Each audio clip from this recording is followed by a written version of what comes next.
दोस्तों, जैसा कि आप सब जानते ही होंगे कि हिंदू धर्म में पूजन आदि के साथ साथ हवन व यज्ञ भी किया जाता है। माना जाता है धार्मिक आयोजन में हवन व यज्ञ प्रमुख माने गए हैं।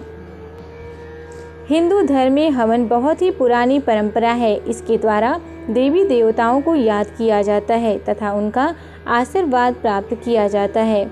आप में से लगभग लोगों में देखा होगा कि हवन या यज्ञ के दौरान चाहे जिस भी कामना की पूर्ति के लिए हवन या यज्ञ रखा जाए, उसमें आहुति डालना अति आवश्यक होता है।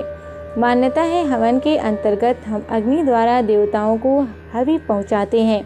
हवि यानी फल, शहद, घी, काष्ठ आदि जिसकी हम आहुति दे देते हैं।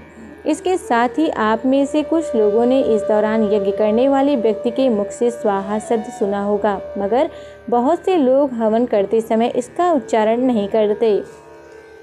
परंतु बता दें, इसका उच्चारण करना बेहद जरूरी माना गया है। बल्कि शास्त्रों में कहा गया है कि इसके बिना कोई भी यज्ञ व हवन पूरा नहीं माना जाता। लेकिन ऐसा क्यों है, इसके बारे में जानकारी शायद ही किसी की होगी।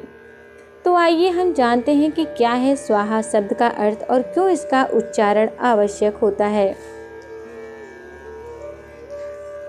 धार्मिक ग्रंथों में स्वाहा शब्द से जुड़ी कई कथाएं मिलती हैं, जिनमें ले के अनुसार स्वाहा राजा दक्ष की पुत्री थी, जिनकी विवाह अग्निदेव के साथ हुआ था। ऐसा कहा जाता है कि अग्निदेव पत्नी स्वाहा के माध्यम से आहुति को जलाकर देवताओं तक पहुंचाते हैं।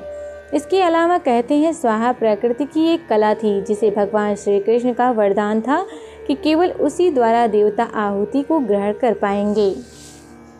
कुछ मान्यताओं की माने तो एक समय पर देवों के पास खाने की चीज़ों की कमी हो गई थी। तब ब्रह्मा जी ने उपाय निकाला, जिसमें ब्राह्मण देवों को हवन के द्वारा हविष्य देंगे, परंतु कहा जाता है कि अग्नि में भस्म करने की क्षमता नहीं थी।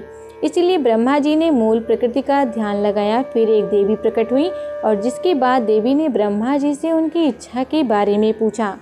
ब्रह्मा जी ने सारी बात बता दी और कहा किसी को अग्निदेवों के साथ रहना होगा, जो हवन के द्वारा कुछ मंत्रों के उच्चारण पर आहुति को भस्म कर दे, ताकि देव उस आहुति को ग्रहण कर पाएं।